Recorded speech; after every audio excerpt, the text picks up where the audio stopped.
Imagine being in a world where your entire life is fake.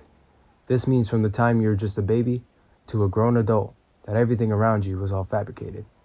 These fabricated things ranging from the houses you grew up in, the job you work at, the college and schools you attended, even the weather, from the time you wake up to the time you sleep. The sun, the clouds, and the rain, all manipulated and controlled. Even the people around you. These people could be as little as a pedestrian crossing the street, a co-worker giving you a wave, your newsstand man, even your next door neighbor. But it can also be important people in your life, such as the best friend you've known for many years, your wife that you've been married to for years also, even your own mother. All these things may sound outlandish to some, saying that's just crazy talk. That can never possibly happen. Well, there's no need to imagine it, because we already are living it. I am the generational hero, and today we'll be talking about how the Truman Show is a reflection of life. There's an old adage saying that art often imitates life. But I say the Truman Show actually does the opposite. Not imitating life, but instead showcasing it. And that takes a lot of talent since this movie was released in 1998, and we are now in the year 2024 as of this recording. With this movie being now more prevalent than ever. To those who never seen it, The Truman Show is a movie of a man by the name of Truman Burbank, living out his quote-unquote regular life, until he realizes that all of his life was just for a television show that's live to the world 24 hours a day, that had been going on for exactly 10,910 days of his life, with billions of viewers across the world having Truman memorabilia, such as Truman cups, t-shirts, Truman pillows, even a sticker saying, "I'm a true believer." After this discovery, or some may even call an awakening, he then proceeds to escape the fabricated dome he was put in and exits towards the quote-unquote real world in the end. But some may ask, what does the Truman Show have to do with reality? Which leads to my first point, being the natural human curiosity for adventure. People have often said to themselves, at least once in their lives, I wish I could go there. Now this is one of the common themes that is prevalent throughout the movie, with Truman wanting a strong desire to go to Fiji, given it was said that this is where Lauren/Sylvia, which was a woman Truman had an infatuation for, was being taken. But I believe he still had an interest in going there, besides seeing Sylvia. But his contemporaries say that he can't go to Fiji since he has a quote-unquote job to do.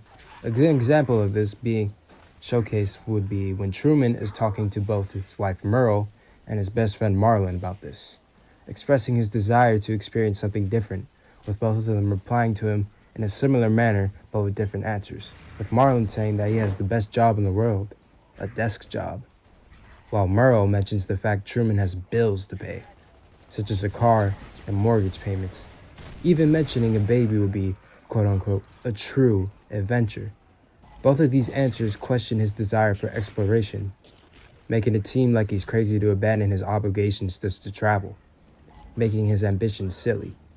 This idea of exploration correlates with the real world, with people now more than ever asking themselves what their purpose in life is. Was my life's purpose just to work and pay bills? Is that all I'm meant to do in this life? To feel stressed out and strong feelings of frustration stemming from a job that doesn't even treat me well? To just be content working all my life while not feeling satisfied in the slightest? Truman is a representation of these collective feelings in regards to adventurous feelings in the working culture. Speaking of work, I'd like to mention the second theme the movie touches, which would be advertisements. Ads play a big part in the movie, as you see them basically every second of the movie, from the smaller instances of little posters on the wall, a slight mention from Merle to get the new lawnmower, to the bigger and more noticeable instances where the old twins push Truman into the ad promoting chicken, Marlon drinking beer, and the scene where Merle crashes out while promoting the Mococo blend. Even while rewatching the movie, I noticed they did a close-up of the shoes Merle is wearing when she walks down the stairs in the scene, with it being a very subtle piece of product placement. This could be relative to reality, to where every second we see an ad. Say for example you're watching an NFL game, which I personally can't, but that's a story for another time. Anyways, you're watching this game, it's more being shown for advertisements than the actual game itself, with the ads being more of a detriment to a benefit, such as having ads for Little Caesars Pizza or Chick-fil-A, gambling apps, etc. Then you start to realize most of these things we desire are only wants and not necessities.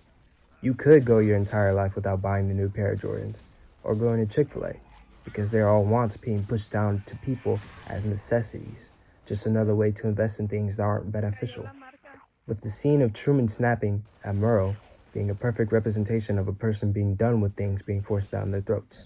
Moving on to the third and final theme I'll be mentioning, which is the battle of fakeness versus reality. With the movie being paced in a manner where you could see both the real world watching Truman and the fake world surrounding him, with a random scene every couple of minutes coming from a TV viewer expressing their opinions on whatever Truman is going through. There was a deleted scene that I think should have been kept in the movie, but this scene showcases different people of Truman's life, from his mother, Marlon, and even his random co-worker, are all bunched up in a room, reviewing the script and plans for the future of the show, which if continued would have had Truman be with another woman they hired to play his love interest, going by the name of Vivian, and having a baby with her, which would then lead to a spin-off of his child having his own show, which would continue this profitable cycle.